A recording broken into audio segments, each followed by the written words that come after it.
लड़ाई लड़ा हूँ, जेल भी गया हूँ, लाठी भी खाया हूँ, मुकदमे भी लिखवाए। और ये अरविंद गिरी उस समय हमारे साथ होता है। अरविंद कहाँ गया?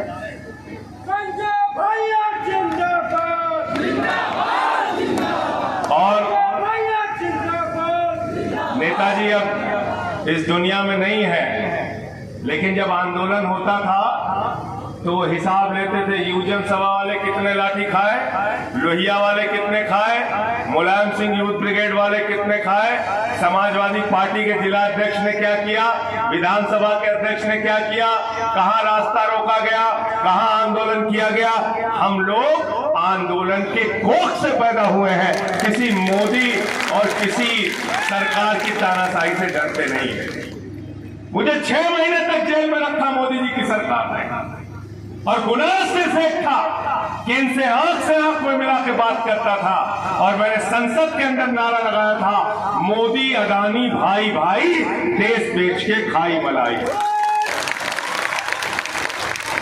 पूरा देश बेच रहे हो।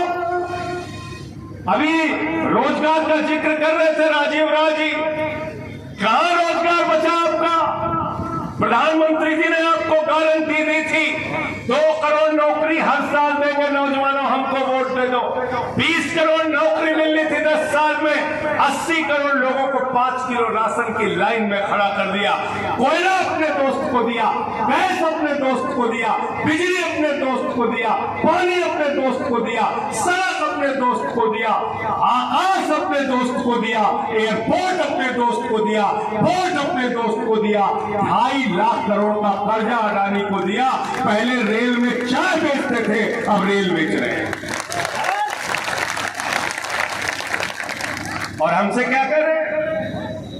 कह रहे हैं गाजीपुर वालों, घोसी वालों, बलिया वालों, पूर्वांचल का जो नौजवान सुबह 4 बजे उठ के परिश्रम करके अपने शरीर को तैयार करता था, -45 डिग्री टेम्परेचर में सियाचिन में ड्यूटी करता था, +50 डिग्री टेम्परेचर में जैसलमेर में ड्यूटी करता था, कहता था भारत की सीमा की रक्षा के लिए अगर अपने सीने पे गोली खानी पड़ेगी तो उसके लिए भी तैयार है। उन नौजवानों को भी आपने धोखा दे दिया, अग्निवीर बना दिया।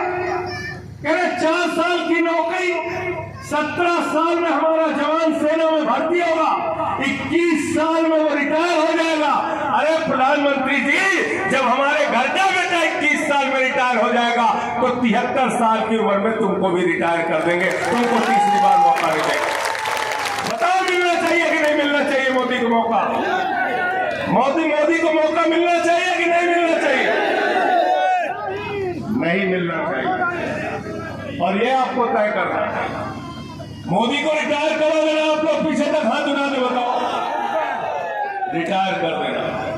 और शिवपाल जी यहाँ बैठे हैं, अखिलेश जी के सामने भी बात हुई, राहुल गांधी जी भी मौजूद थे। जिस दिन इंडिया गठबंधन की सरकार बनेगी, 48 घंटे के अंदर अग्निवीर योजना को कूड़ेदान में डालेंगे। पुरानी भर्ती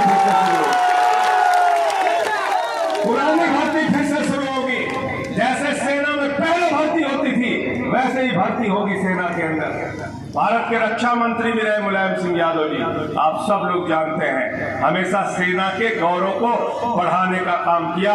नेताजी जब रक्षा मंत्री बने तो उन्होंने कहा अगर कोई जवान हमारा सीमा पे शहीद होता है तो उसकी डेड बॉडी, उसका जो पार्थिव शरीर है वो उसके घर आएगा, उसके पहले शरीर घर नहीं आता था। ये श्रेय अगर किसी को जाता है तो नेताजी मुलायम सिंह यादव जी का।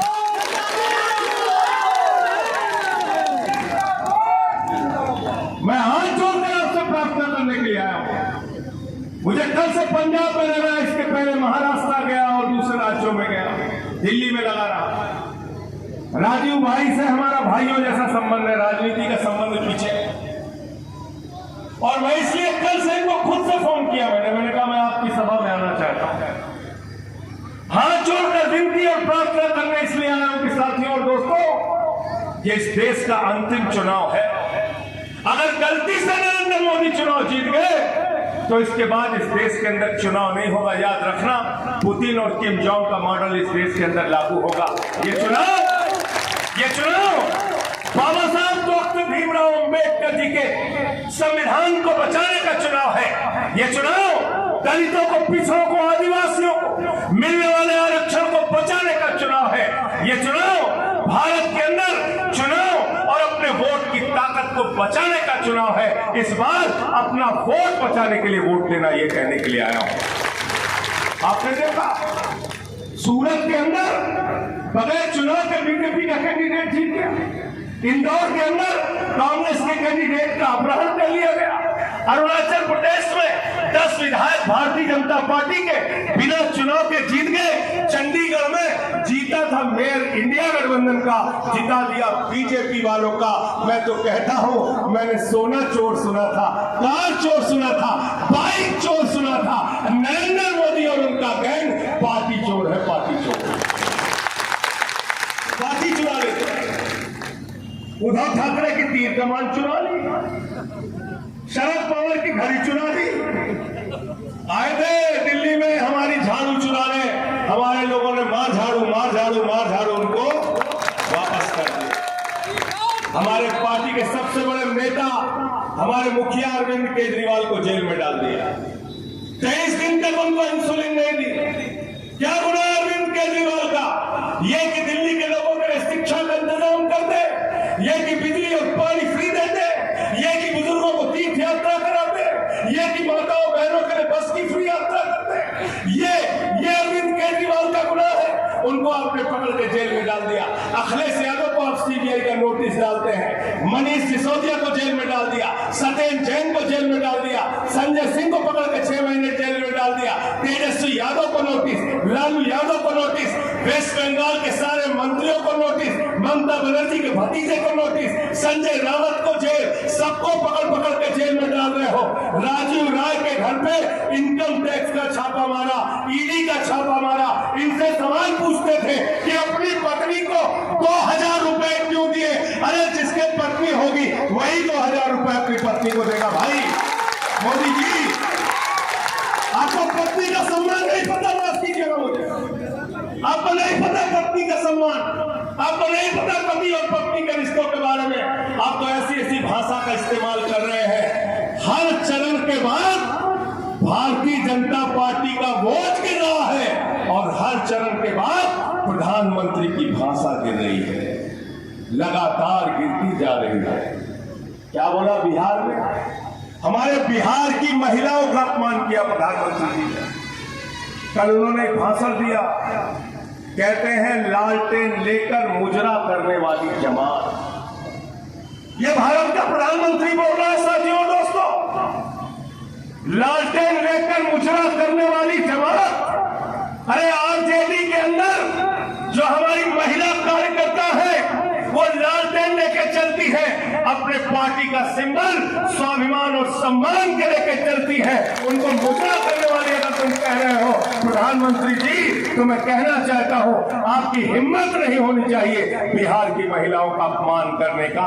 और बिहार की महिलाएं, बिहार के नौजवान, बिहार के बुजुर्ग, पूरे बिहारी, पूरे पूर्वांचल के लोग इस अपमान का बदला लेंगे। प्रधानमंत्री जी, आपकी भाषा तो ऐसी है, मैं तो कहना चाहता हूं, कभी आप 50 करोड़ की गर्लफ्रेंड बोलते हो, कभी आप कांग्रेस की विधवा बोलते हो, कभी आप जर्सी गाय बोलते हो, कभी केजरीवाल को बदनसीब और नक्सलवादी बोलते हो, कभी उद्धव ठाकरे को नकली संतान बोलते हो, कभी शरद पवार को भटकती आत्मा बोलते हो। प्रधानमंत्री जी, मैं तो आपको कहना चाहता हूं, ये जो भाषा है, ये भाषा एक सड़क छाप बत्ती की भाषा है, प्रधानमंत्री की भाषा नहीं।